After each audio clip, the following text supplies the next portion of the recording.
Please state your name. Philip Mitchell Brailsford. A little nervous? Just a little bit. And how old are you? I'm 27 years old. And what's your education? Well, to start from the beginning, I had my elementary studies in Mesa, Arizona. I was at Madison Elementary. I then proceeded through junior high and high school. I went to the Desert Ridge Junior High and completed high school at Desert Ridge High School. And did you grow up in Mesa? Yes, I did. And with your parents? Yes. And who are they? My father, Philip, and my mother, Julie. And they've been here in court during this proceeding? Yes. And is your father the one they referred to who is a retired Mesa police officer? Yes, sir.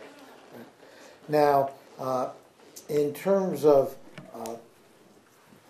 graduation from high school, did you have any extracurricular activities? I was actually a Boy Scout during that time. All right. And did you obtain your Eagle Scout status? Yes, I did. And what was your project to obtain an Eagle Scout No, I status? object. This is irrelevant. What he did with his Boy Scout. I'm sorry. So my Eagle Scout project consisted of working with, it was a homeless shelter. It's called Sunshine Acres. It's typically for children. And I did a canned food drive for them. And after you finished high school, what did you do? From that time, I went to serve a mission in Ecuador. All right. And did you learn Spanish at that time? I did. And how long were you in Ecuador? Approximately a year. And what did you do there? Various community service projects. I was living in a third world country, so it was basically just helping the people with that kind of stuff. After you returned to the United States, what did you do? I got back into the workforce. Did you go to college at any point? Yes, I did actually.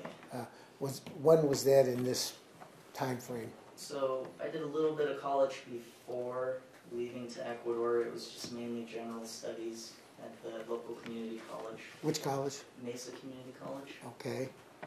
And then you went to Ecuador. Then when you came back, what did you do?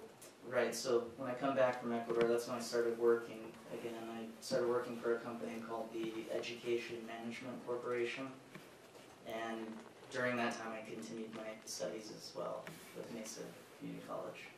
And at some point, then, did you decide to enter military service? Yes, sir. And when was that? That would have been in April of 2012. And which military service did you enter? It was the United States Army National Guard for Arizona. And what's the commitment that you made to enter that? So it's basically the same thing as any other branch of service. The only difference is it's more part-time and it's for the state. And so I would still have to report to boot camp as normal. And you did that? I did do that. For how many months was that? I want to say boot camp was 18 weeks. Okay. It was a one-station unit training. And where was that? Fort Benning, Georgia. All right. And then after you finished your basic training, where did you go? So after basic, I would have come back to Arizona and continued my duties in the military. It would have been 1 weekend a month and then 2 weeks in the summer. All right. And so that the military obligation after the basic training is a part-time obligation. Correct. It would transition from boot camp. It would be an active duty, and then after boot camp, it would transition to more of a part-time reserve component. All right. And did you do that? I did do that. And what did you do in addition at that time when you got out of the boot camp? Continued working with the Education Management Corporation. And then did there come a time when, during this time frame, when you got married? Yes. And when was that? It was actually, so I enlisted into the Army and married my wife the next day. Okay. And what's your wife's name? Her name's Corinne. And she's been in court with you during this proceeding? Yes. And so how long have you been married? Coming up on 5 years now. All right. And do you have any children? I do. I have one son. And what's his name? Logan. And how old is he? He's 3 years old. Now, did there come a time when you wanted to leave your other job and involve yourself in law enforcement? That is correct. And when was that? That would be approximately June of 2013. All right. And what did you do? Placed in my application to the Mesa Police Department to start that process. And what was that process? It consisted of many things. The very beginning process consisted of a physical component, so I had to complete a physical fitness test. It's just the basic push-ups, sit-ups, a 1.5-mile run, and then I also had to participate in a written test. So that written test is just like a basic arithmetic. It's similar to the military, the ASVAB test that they take for entrance. Okay. And then did you pass that part of the program? Yes, I did. Then what's the next step to become a police officer? The next step is an invitation to take an oral interview with 3 officers that work with Mesa. And did you get through that part of the process? I did. Then what's the next process? So the next step in this process is to be invited down for the background interview as well as polygraph testing. And did you get through that portion of the process? I did. Then what's the next step in the process? The next step is we're brought back once again to do another oral interview with 3 higher-ranking officers within the Mesa Police Department. Did you get through that part of the process? I did. Then what's the next step after that? The final step after that is you take the psychological evaluation exam. Got through that part of the process. Got through that part of the process as well. Then where do you go from there? From there, you're invited down to the academy to start training. And when did you go to the academy? It would have been a few months after I had applied. So sometime in 2013? Correct. And how long is the academy? The academy is approximately 20 weeks long. And how large was your entering class? I don't remember the exact number, but it was fairly large. And of that class, how many completed the academy? I would say it trimmed down to approximately 20 people for various agencies. Okay. And did you successfully complete the academy? Yes, I did. Now, while you were in the academy, did you receive use of deadly force training? I did. And who'd you receive that from?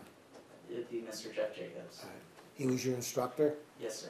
Did you have any social arrangement with him? I had no knowledge of him prior to that. Did you have any social arrangement with him subsequent? No, I did not. Did you also have a separate class in what's been called defensive tactics, which is the non-lethal force? Yes. And who taught that? Officer McClure. Okay. Did you successfully then complete the academy? I did. And when was that? It would have been in, I believe, November, beginning of December. Of 13. 2013. And what's the next step in the process? So, yes, there are many steps. The next step would be entrance into the FTO, or the Field Training Officer program. It's basically taking off the training wheels from the academy. You still have them on, however, now you're with an experienced officer actually on the street learning how to be a police officer at that point. And so this program, essentially, you're in a vehicle with an experienced officer. Taking calls is normal. And then he looks at you, reviews you, critiques you, and all those things. Correct. And how long is the probationary period after you join the police department? Probationary period after completing the academy and the FTO program is approximately a year. Okay. And you completed that part of the program. I did. And then after you complete the FTO, then what is your role as a police officer? At that point, I am sent off to be a solo unit and work in a district and maintain what we call a beat, an area of that district. So from the time by the time you entered the police department out of the academy was roughly January 2014, Correct. and the time of this incident was January 2016. Yes. So you'd been, at the time of this incident, a Mesa Police Patrol officer for 2 years. Yes. Now, you heard Officer Jacobs describe the training that is provided to the recruits. Is that consistent with your memory? Yeah, that's what we're training. And were you trained in things what the jury has heard about of action versus reaction, Yes. shoot or no shoot, Yes. or challenge? Correct. You were given firearm training. I was. All right. Now, in addition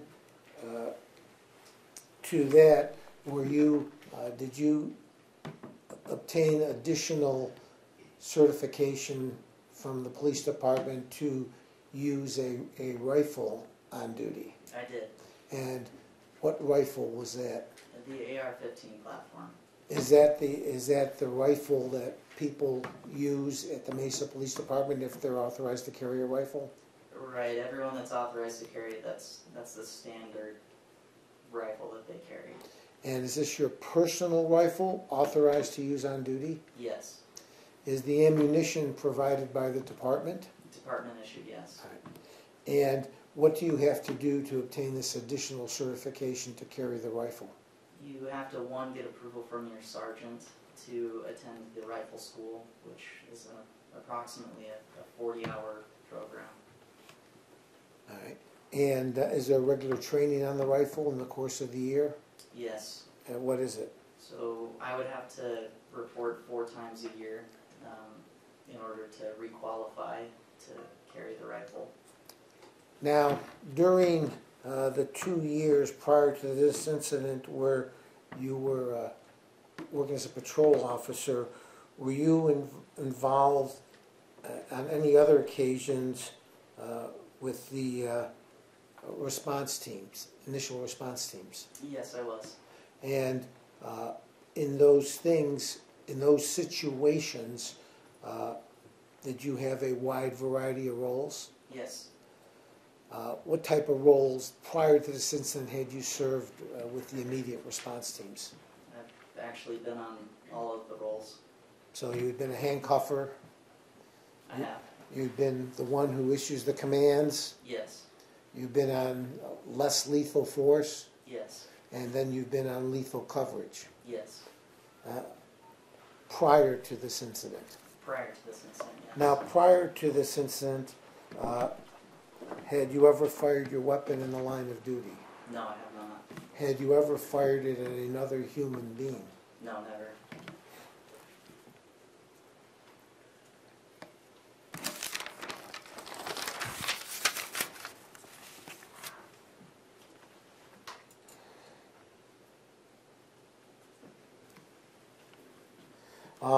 We talked briefly about the ammunition that the department's issued. Do you know what kind of ammunition that is?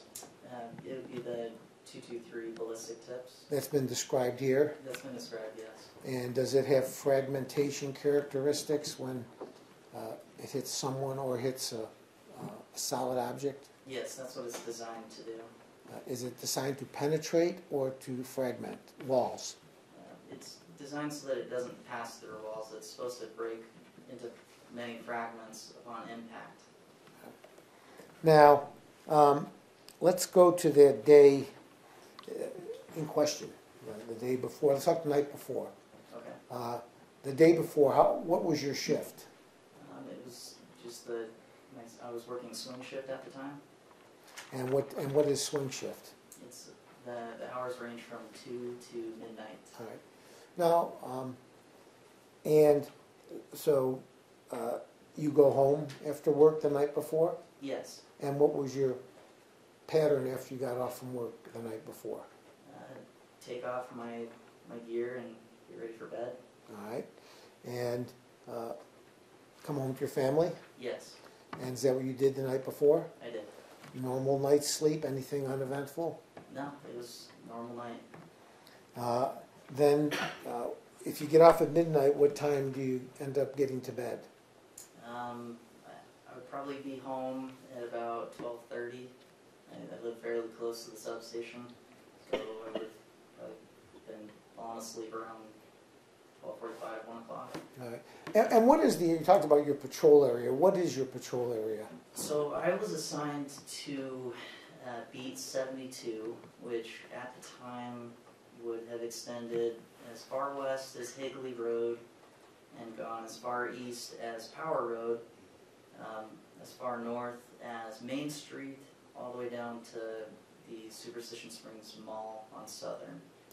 And your job applications was just generally patrol? Yes. And what does that entail in general? So in a wide retrospect, I'm going to be taking calls as a beat officer. So any issues that arise within that beat 72 are going to be, that's my responsibility. I have to write the reports on those. I'm allowed to leave that area and, you know, conduct patrol, traffic stops, the normal duties of a police officer. All right. Now, going back to that night, you get up in the morning on this day, and what was your day like before you went to work?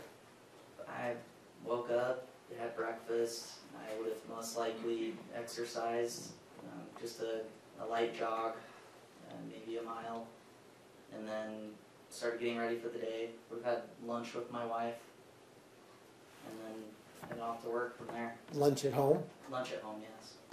And then, and what time will you do at work on that day?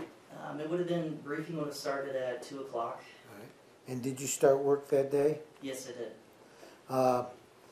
Do you have any particular memories of, prior to this incident, of anything eventful that occurred during the day?